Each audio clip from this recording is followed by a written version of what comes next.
ألف مبروك المنتخب المغربي التأهل إلى نصف نهائي كأس العالم للشباب.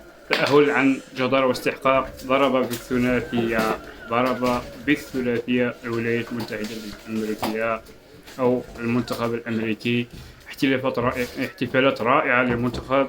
أشبال الأطلس حققوا ما حققه أسود الأطلس في 2022 والتأهل إلى نصف نهائي كأس العالم للشباب. مسيرة موفقة، ولما لا الظفر باللقب، نتمنى ذلك. يعني في طريقهم المنتخب الأرجنتيني هو الذي أبان عن قوة كبيرة بجانب المنتخب المغربي. هذين المنتخبين مرشحين كثيرا للوصول إلى النهائي والحسم من يفوز باللقب. نعم، يستحق.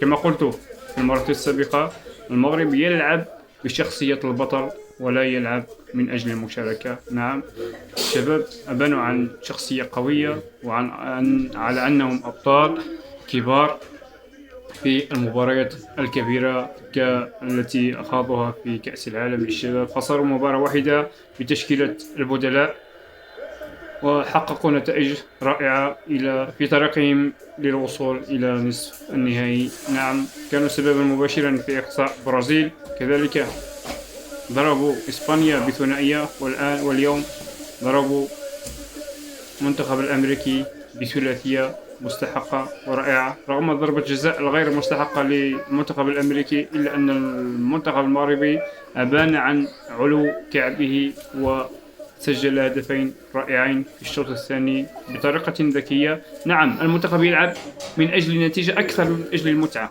يعرف كيف يسجل، يعرف يستغل، كما قلت من قبل، يستغل أنصاف الفرص ليسجل الأهداف، يصنع فرص من لا شيء.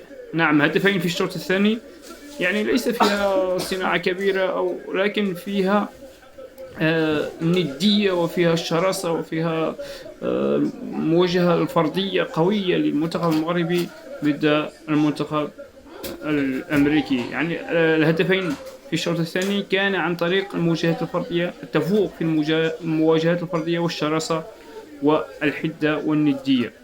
ألف مبروك التأهل إلى نصف نهائي كأس العالم، ونتمنى حظا موفقا لأشبال الأطلس للظفر باللقب الأول للمغرب في كأس العالم.